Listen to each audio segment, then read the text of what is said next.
দর্শক, আমন্ত্রণ আজ দুপুরে। আপনাদের সঙ্গে আছি আমি নুধাত সাওম। সবাইকে শুভেচ্ছা জানিয়ে শুরু করছি আজ দুপুরের আজকের আয়োজন। আজ থাকছে সংস্কৃতি, এনটিভি অনুষ্ঠান সূচি ও দুপুরের অতিথি। প্রথমেই থাকছে সংস্কৃতি। নান্দনিক চলচ্চিত্র, মননশীল দর্শক, আলোকিত সমাজ, এই স্লোগান নিয়ে রেইনবো ফিল্ম সোসাইটির আয়োজনে অনুষ্ঠিত হচ্ছে 23তম ঢাকা আন্তর্জাতিক চলচ্চিত্র উৎসব। জাতীয় জাদুঘরের প্রধান মিলনায়তন ও কবি সুফিয়া কামাল মিলনায়তন, আলিয়াস প্রসেস, বাংলাদেশ শিল্পকলা একাডেমির জাতীয় চিত্রশালা, নর্থ সাউথ ইউনিভার্সিটি ও গ্রিন ইউনিভার্সিটির অডিটোরিয়ামে চলচ্চিত্র প্রদর্শিত হচ্ছে। লালমাটিয়ার কলাকেন্দ্রে অনুষ্ঠিত হচ্ছে লিটন সরকারের একক চিত্রকলা প্রদর্শনী পৌরাণিক মন, কাগজে মিশ্র মাধ্যম। প্রতিদিন বেলা 4টা থেকে রাত 8টা এই সময় প্রদর্শনী চলবে 31 জানুয়ারি পর্যন্ত। বাংলাদেশ শিল্পকলা একাডেমিতে অনুষ্ঠিত হচ্ছে 6ষ্ঠ জাতীয় ভাস্কর্য প্রদর্শনী। প্রদর্শনী চলবে 20 জানুয়ারি 2025 পর্যন্ত।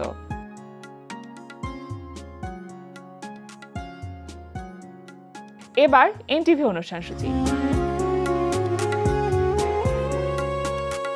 এবার জানিয়ে দিচ্ছি এনটিভির আজ রাতের বিশেষ অনুষ্ঠানগুলির সময়সূচি। সন্ধ্যা 6টা 15 মিনিটে থাকছে বিশেষ টক শো সংলাপ প্রতিদিন।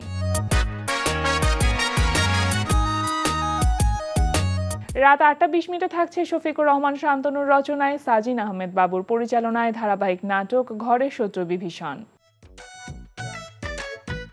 আরে বাহ আঙ্কেল, সাদা পাঞ্জাবিতে তো আপনাকে খুবই দারুণ লাগছে। Thank you. তা আপু, খায়রুল ভাইকে বিয়ে করে ফেলেন বুঝি? কাজটা কিন্তু খুবই ভালো করেছেন। কেন?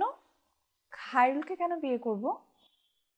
তাহলে কি হলো আপু, কথা বলছেন না যে? শোনো, ওকে আর আপা বলবে না। তাহলে কি বলবো আঙ্কেল? আন্টি। মানে? শোনো, ওকে দেখতে ইয়াং লাগলেও কিন্তু ওর বয়স কম না, তাই না? আমার সঙ্গে মানায়নি? মানে আন্টি, আমি তো কিছুই বুঝতে পারছি না আঙ্কেল। অত কিছু বোঝা লাগবে না। রাত 11টা 30 মিনিটে সরাসরি সম্প্রচার হবে টক শো এই সময়।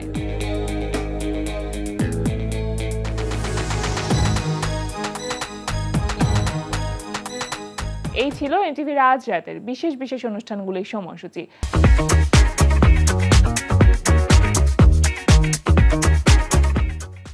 এবার দুপুরের অতিথি। প্রিয় দর্শক, আমাদের আজ দুপুরের অতিথি কবি হারিসুল হক। শুভ দুপুর স্যার। আপনাকেও ধন্যবাদ। কেমন আছেন? আমি ভালো আছি। আপনি একজন কবি মানুষ, এবং আরও একটি বিষয় যুক্ত করতে চাই, কবিরা তো হৃদয় নিয়ে কাজ করে, হৃদয়ের আবেগ নিয়ে কাজ করে, এবং সেখান থেকে নিঃসরণকৃত যেই শব্দগুলো আছে সেই শব্দ নিয়ে কাজ করে। আপনি তো সেটা নিয়ে কাজ করছেনই। আপনি বিএসএমএমইউতে একজন ক্লিনিক্যাল কার্ডিওলজির বিভাগীয় প্রধান হিসেবে আছেন, তো নিঃসন্দেহে সেটাও হৃদয় নিয়ে কাজ। এই দুটোর সমন্বয়টা আসলে আপনি মূলত কিভাবে করেন? একটা চমৎকার কথা বলেছেন।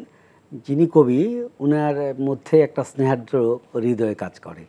আবার সেই হৃৎপিণ্ডই যদি অসুস্থ থাকে, তখন একজন কবি হিসেবে আমি মনে করি তার আরও বেশি আন্তরিকতা প্রকাশ পায়। আমি খুব কষ্ট অনুভব করি একটা শিশু যখন জন্মগত ত্রুটি নিয়ে এসে হাজির হয়, আমরা যখন ইকো করে ডায়াগনোসিস করি, কিংবা একজন বয়োবৃদ্ধ ব্যক্তি উনি যখন আবিষ্কার করি যে তার ভিতরে একটা ফুটো আছে, শ্বাসকষ্ট নিয়ে এসে হাজির হলো, খুব কষ্ট লাগে যে এত কষ্ট দিয়ে করছেন। আমার মনে হয় তা আন্তরিকতা বৃদ্ধি পায়। হ্যাঁ, এটাকে ডিস্ট্রাক্ট করার কোনো রকম সুযোগ আমাদের তখন থাকে না। ফলে দুইটাই সন্নিহিত বিষয়। যেমন হার্টের মধ্যে ছন্দ কাজ করে, যখন ছন্দ থাকে না তখনই আমরা বলি হার্ট ব্লক বা এরিথমিয়া। হ্যাঁ, যে সবসময় লাবডাব লাবডাব লাবডাব শব্দ হয়, আমরা বলি S1 S2 হার্ট সাউন্ড। কবিতাও তাই, ছন্দের বারে গেলে কবিতা থাকে না, হার্টও তাই ছন্দবদ্ধ, লাবডাব লাবডাব। ফলে কবিতা এবং হার্টের মধ্যে সম্পর্ক নাই এ কথা বলতে পারবে না, সম্পর্কযুক্ত বিষয়। চিকিৎসা প্রণালী তাই। আমরা কিন্তু হার্টের চিকিৎসা করার সময় আমি একটা কথা বলি আমার ছাত্রদেরকে, যে হার্টের চিকিৎসা আর শিশুদের চিকিৎসা খুব মজার। যে তুমি সঠিক চিকিৎসা করো, সাঁই করে রুগী ডেভেলপ করবে, আর যে ভুল চিকিৎসা করো দ্রুতগত রোগী খারাপ হয়ে যাবে।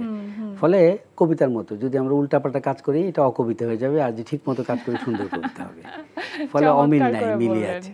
আর জি, এখন লেখালেখি নিয়ে কেমন ব্যস্ত সময় যাচ্ছে? লেখালেখি আসলে কন্টিনিউয়াস প্রসেস। যে মুহূর্তে আমার হাতে কলম কাগজে নাই তখন কিন্তু ব্রেইনে কাজ করে যাচ্ছে। কবিতার ক্ষেত্রে এমন হয় হয়তো দেখা গেল যে 50 বছর আগে একজনের একটা বিষয়, যে কোথায় গিয়ে এক চায়ের দোকানে রাস্তায় ধুলাবালি উড়ে আসছে, সেখানে বাংলা কলাটা খোসাটা খুলতেই ধুলাবালি চলে আসলো, খেতে ইচ্ছে হলো না, তাও পরিষ্কার করে খেয়ে ফেললাম, সঙ্গে আবার গরুর দুধে চা খেলাম। সেই দূরে চাকরি করতাম করিমের চা রামগতিতে। আমার সেদিন লেখার সময় ওই চেহারাটা মনে পড়লো, কবিতায় চলে আসলো করিমের কথা, ছাপা হলো, পড়লো, বিভিন্ন জন বিভিন্ন প্রশ্ন করলো। তারপরে আমি আবার খবর নিলাম করিম কোথায় আছে কিনা, বললো না সে মারা গেছে অনেকদিন আগে। তো ফলে করিম পৃথিবীতে নাই, কিন্তু ওই যে সিকোয়েন্সটা 30 বছর আগের সিকোয়েন্সটা আমার কবিতায় চলে আসছে।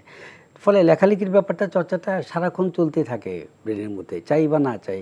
এই যে চেতনার স্তরের নিচে থাকে অবচেতন স্তর, অবচেতন স্তরে সারাক্ষণ কিছু না কিছু থাকে, যিনি দ্রষ্টা যিনি স্রষ্টা, সারাক্ষণ তার মধ্যে একটা সুর প্রবাহিত হতে থাকে। আচ্ছা, কবিতার একটা বড় বিষয় হচ্ছে গভীরতা, এবং শব্দচয়নটা খুব গুরুত্বপূর্ণ, কারণ খুব অল্প কথায় কথার যে ভাবার্থ সেটা বোঝাতে হয় বা গভীরতাটা বোঝাতে হয়, এবং সেক্ষেত্রে তো সাহিত্য চর্চা করতেই হয়। আপনার কি বই পড়বার সময় পান আপনি? বই পড়া এরকম ব্যাপার, কিছুদিন আগে আমার চোখের খুব ঝামেলা হচ্ছিল, আমি বই পড়তে পারছিলাম না। আমাকে মনে হচ্ছিল আমি নেহায়েতি একটা ফতুর লোক, হ্যাঁ, যে আমি পড়তে পারছি না, এত অসহায়। তো ভাগ্যিস গুগলের জন্য পড়া যায়, গুগলে ছেড়ে দিলে কেউ না কেউ বলতে থাকে, হ্যাঁ অডিওতে বলতে থাকে এবং সেগুলো শুনতে থাকে। ফলে ওইভাবে চালিয়ে যেতে হয়, কিন্তু নিজের চোখে পড়া এটা করা। আর যে কথা বললেন শব্দবোধ, একজন কবির বড় ব্যাপার যেটা হচ্ছে শব্দ দোতনা, শব্দ সংযোগ করা। আমি খুব পছন্দ করি জিনিসটা, খুব ভালো লাগে শব্দ সমবায়। কেউ কেউ বলে থাকে আমি শব্দ সমবায়ী কবি। আমার খুব ভালো লাগে একটা শব্দের সঙ্গে আরেকটা শব্দ সংযোগ করে তৃতীয় একটা শব্দ তৈরি করা। আমার অনেক কবিতার মধ্যে এই ব্যাপারটা আছে, খুব ভালো লাগে। আরেকটা কথাই মনে রাখি যে শব্দ যেগুলি আমাদের পূর্বপুরুষরা তৈরি করে আসছেন, এসব অনেক শব্দ আছে যেগুলি চমৎকার শব্দ, কিন্তু আমরা ব্যবহার করছি না। কবির একটা বড় বৈশিষ্ট্য, কবি সুনীল গঙ্গোপাধ্যায় বলেছিলেন, কবির আর একটা দায়িত্ব আছে যে মুজে যাওয়া একটা শব্দ যেটা হারিয়ে যাচ্ছে তাকে ধরে এনে আবার পুনরায় প্রতিস্থাপন করা, তাহলে শব্দটা হারিয়ে যাবে না। আমি রুম করেছি, অনেক পুরনো শব্দ আমি নিয়ে চলে আসছি, যে আমার কাছে মনে হচ্ছে খুবই সুন্দর শব্দ। যেমন আমার বাড়ি ভৈরব একটা শব্দ আছে কৈছালি। কৈছালি মানে কি আমি চিন্তা করলাম, কই মাছের ছালি দিয়ে, যে আঞ্চলিক শব্দ, কই মাছকে ছালি দিয়ে ধরতে গেলে, ছাই দিয়ে ধরতে গেলেও ও খালি ফসকে ফসকে যায়। তাহলে ভৈরবের একটা পুঁথির মধ্যে অনেকদিন আগে শুনেছিলাম যে তোমাকে আমি দেখি না, আমার ভিতরে কই ছালি করে। কিরকম ব্যাপার, কই মাছের মতো ছটফট করছে, ফ্যান্টাস্টিক। আমি কবিতা নিয়ে আসছি কই ছালি। ভীষণ সুন্দর।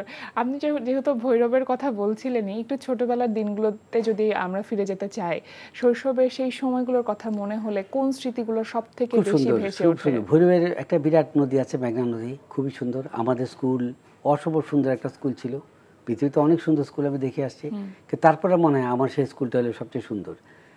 মানে যখনই দরজা খুলে দেওয়া হতো জানলাগুলো হু হু করে বাতাস আসতো, উড়ে চলে যেত, ফ্যানের কোনো দরকারই ছিল না। তো সেই স্কুলে বড় হয়েছে, চোখ মেললেই তাকাতাম নদী। ফলে অনেক মার খেয়েছি, কারণ হঠাৎ করে বিয়ে বলে যেতাম নদীর দিকে তাকায়, ঢেউর দিকে তাকায়। সেই নদী তো অন্যরকম নদী, ওরকম পানির। সেদিন ধ্রুব সে সময় কথা হচ্ছিল, প্রচ্ছদ শিল্পী। আমি ছিলাম তার বাড়ি সিলেট, ওখান থেকে পানি আসে। আমি দেখো তোমাদের এলাকার পানি আমাদের ভৈরব দিয়ে যায়, কি সুন্দর পানি না, হাত দিয়ে কাটা যায়, কি স্বচ্ছ পানি। হাত দিয়ে আমরা আলাদা করে দিতাম, পানির প্রেশারটা ফিল করতাম। তারপরে ছোট ছোট মাছগুলো দেখতাম। তো বল হারিস ভাই, সে নদী নাই, সে পানিও নাই, এখন জল ঘোলা হয়ে গেছে। হ্যাঁ, তো জল ঘোলা হয়ে গেছে, কিন্তু আমার স্মৃতি ঘোলা হয়নি আসলে। ফলে আপনি কি ছোটবেলায় অনেক দুরন্ত ছিলেন? আমি ভীষণ দুরন্ত ছিলাম, লেখার সময় গম্ভীর হয়ে যেতাম। আমার মেয়েকে আমি জিজ্ঞেস করি যে লেখার সময় কেমন থাকি, আমার মেয়ে বলে কি বাবা খুব ভয় লাগে।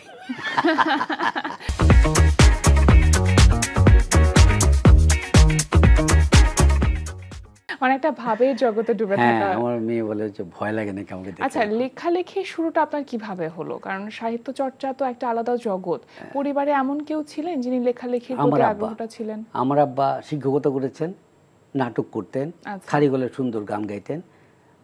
কোনো দিন সকালবেলা ঘুম থেকে উঠে দেখতাম আব্বা ফুল রাখতেন, এবং সুন্দর গল্পের বই রাখতেন। তো এইভাবে বইয়ের প্রতি ভালোবাসা হলো। তারপরে যখন আমি আব্বা বুঝতে পারতেন আমার স্টেজটা, কোন স্টেজে আমি কী বই পড়বো।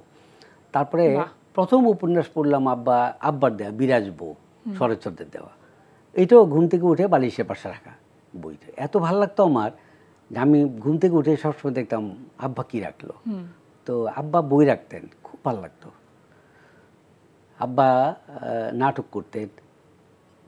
এই যে আগ্রহ দেওয়ার করো। তারপরে স্কুলে গেলাম, স্কুলে গিয়ে পেলাম একজন টিচার, আব্বার বন্ধু, খুব ভালো টিচার স্যার। অত্যন্ত উনি বুঝতে পারলেন যে আমি আসলে বোধহয় লেখাপড়ার লাইনে চলে যাব। একটা বিউটিফুল লাইব্রেরি ছিল আমাদের স্কুলে, সে লাইব্রেরিতে নিয়ে গেলো যে এগুলি সব ছোটোদের বই, তারপরে তার চেয়ে বড় হলো উপরের স্টেজ পড়বা, এরপরেরটা এগুলি পড়বা, নিচের বইগুলি সব পড়লাম। আমার এত ভালো লাগতো, একটু সুযোগ পেলে খালি পড়তাম। বিকাল 5টা পর্যন্ত লাইব্রেরি, আমি 5টাতে লাস্ট লোক, আমি বসে বই পড়তাম। এবং আশেপাশে দেখতাম সবাই বই পড়ছে। হ্যাঁ, এর মধ্যে একদম কেউ কেউ লিখছে, আমরা নিজেরা দেয়া লিখে বের করলাম, এই করলাম সেই করলাম। এরপরে মুক্তিযুদ্ধ এসে গেল ক্লাস 7-8-এ। এরপরে মানে ওই টিচারই আমাকে বলছেন তুমি একটা নাটক লেখো। তো নাটক লিখলাম। একাঙ্কিকা লেখো, কেমন করে লিখতে হয়। আমার হাতে তখন দীনবন্ধু, হ্যাঁ নাটক লেখো, নাটক লিখি, গল্প লিখি। তখন আমার কাছে নীল দর্পণ খোলা দীনবন্ধু মিত্রের, তো ওইগুলো দেখে দেখে ওই রকম করে শুরু করলাম। তারপরে রেডিওতে শুনি শ্রুতি নাটক, ইন্ডিয়ানগুলি শুনি, নাটক লিখছি, গল্প লিখছি, কবিতা লিখছি। কী হচ্ছে না হচ্ছে জানি না, বোঝার দরকার নাই। আর মুক্তিযুদ্ধের পরে প্রচুর পরিমাণে বই ইন্ডিয়া থেকে আসতো, সস্তা দরে নিউজ প্রিন্টে পাওয়া যেত। তো আব্বা বই দিতেন প্রচুর, পড়তাম, নিজের পড়তাম। একজন একটা কিনলে আরেকজনকে বদল করতাম, পাড়ায় লাইব্রেরি হলো। এই করতে করতে ঢুকে গেলাম। হ্যাঁ, এবং দেখলাম যে জন্মের পর থেকে এই লেখালেখি পঠন এর সঙ্গে জড়িত হতে হতে এখন জীবনের শেষ স্টেপে এসে দেখলাম না পড়লে ভালো লাগে না, নিজেকে অসহায় গরিব মনে হয়, না লিখলেও ভালো লাগে না, না লিখলেও মরে যাব। আচ্ছা, কবি হলেন আবার ডাক্তারও হলেন। ছোটবেলায় কি হতে চেয়েছিলেন আপনি? মেঘনা নদীর মাঝি, একদম। হ্যাঁ, এই যে মায়েরও খেয়েছে, রচনা লিখেছিলাম। তোমার জীবন, আমাদের সময় রচনা আসতো কতগুলি আর কি, যে এর মধ্যে একটা তোমার জীবনের লক্ষ্য কি। তো জীবনের লক্ষ্য মধ্যে আমি মেঘনা নদীর মাঝি, এবং বলতে চেয়েছিলাম খুব মাইকটা রেখেছে পণ্ডিত স্যার ছিলেন, VM পণ্ডিত ছিলেন আমাদের পড়াতেন, ভার্নাকুলার মাস্টার। ওনাদের বিরাট মেধা ছিল, ওনারা মুখে মুখে কঠিন অঙ্ক করতে পারতেন, শেখাবার চেষ্টা করতেন। হাতের লেখা খুব ভালো ছিল ওনাদের, এবং ওগুলি মস্কও করতে দিতেন আর কি। তো উনি আমাকে মেরে হাতে ফাটাই দিল হাতটা। পরে বাবা মা কষ্ট করে লেখাপড়া করাচ্ছে, তোমাকে মেঘনা নদী মাঝি হওয়ার জন্য। আচ্ছা, ছোটবেলায় এই যে দুরন্তপনায় বা গ্রামে বড় হওয়া কিংবা মেঘনা নদীর পাড়ে বড় হওয়া, সেই সময় তো অনেক বন্ধু ছিল নিশ্চয়ই, সেই সময়ের বন্ধুরা কি এখনো আছে? হ্যাঁ, এর মধ্যে যারা 2-1জন মারা গেছেন আর কি। একজন ডাক্তার ছিলেন, কানাডায় ছিল, বাংলাদেশে মারা গেল। একজন বন্ধু সে ভৈরবে ছিল, বড় মৎস্য ব্যবসায়ী ছিল, পাইকারি মৎস্য ব্যবসায়ী, বাংলাদেশ থেকে চিংড়ি যায় যারা, সে ওইটা নিয়ন্ত্রণ করতো, অমিও, সে করোনাতে মারা গেল। আর বাকি যারা আছে ভালোই আছে সবাই। আচ্ছা, আপনি চট্টগ্রাম মেডিকেল কলেজে চলে যান ডাক্তারি পড়বার জন্য। তো এই যে ডাক্তারি পড়বার যে চিন্তাটা বা পরিকল্পনাটা, এটা কার ছিল বা ইচ্ছাটা কার ছিল, আপনার নাকি পরিবারের? বড় আপা চেষ্টা করেছিলেন, মেডিকেলে ভর্তি হতে পারেননি। ফলে আমি যখন চান্স পেয়ে গেলাম তখন পারিবারিক চাপেই আমার ডাক্তারি পড়তে যেতে হলো। আচ্ছা, কিন্তু সেটা কি নিজের আগ্রহ ছিল সেখানে? আসলে ওখানে কোনো আগ্রহ ছিল না, আমার ইচ্ছা ছিল বাংলা পড়বো বা ইংরেজি পড়বো, শিল্প সাহিত্যের কাজই করে জীবনটা কাটাবো আর কি। কিন্তু পরিবারের ছিল যে না, পরিবারে একজন ডাক্তার হতে হবে এবং তুমি চান্স পেয়েছো, তোমার যেতেই হবে। হ্যাঁ, আচ্ছা, ডাক্তারি পেশায় আসলেও তো আরো অনেকগুলো বিভাগ ছিল, শুধু কার্ডিওলজি কেন, মানে হার্টের ডাক্তার কেন?